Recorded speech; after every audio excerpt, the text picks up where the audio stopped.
بسم اللہ الرحمن الرحیم۔ حضرت زید بن ثابت رضی اللہ تعالیٰ عنہ کہتے ہیں کہ میں نے رسول اللہ صلی اللہ علیہ وسلم کو سنا۔ آپ صلی اللہ علیہ وسلم فرماتے تھے، اللہ تعالیٰ اس شخص کو خوش و خرم اور شاداب رکھیں جس نے ہم سے کوئی حدیث سنی، پھر اسے حفظ کیا اور یاد رکھا تاکہ اسے پہنچائے۔ بہت سے علم و فقہ کے حامل اپنے سے بڑھ کر زیادہ دانا اور فقیہ لوگوں کو پہنچاتے ہیں، اور بہت سے علم و فقہ کے حامل ایسے ہوتے ہیں جو در حقیقت دانا اور فقیہ نہیں ہوتے۔ ایک اور روایت میں آتا ہے، حضرت عبداللہ بن مسعود رضی اللہ تعالیٰ عنہ کا بیان ہے کہ رسول اللہ صلی اللہ علیہ وسلم نے مجھے فرمایا، مجھ پر سورہ نساء کی قرأت کرو۔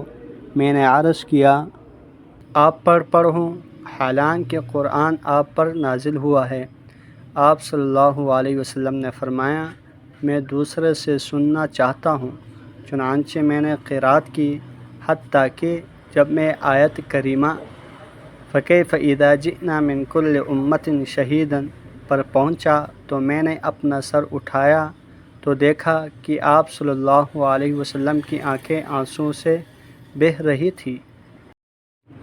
ایک دوسری روایت میں آتا ہے، حضرت عوف بن مالک اشجعی رضی اللہ تعالیٰ عنہ بیان کرتے ہیں کہ میں نے رسول اللہ صلی اللہ علیہ وسلم سے سنا۔ آپ صلی اللہ علیہ وسلم فرماتے تھے، وعظ وہی کہے گا جو امیر ہو یا اس کی طرف سے مقرر کیا گیا ہو، یا کوئی اپنی بڑائی یا شیخی کا اظہار کرنے والا ہوگا۔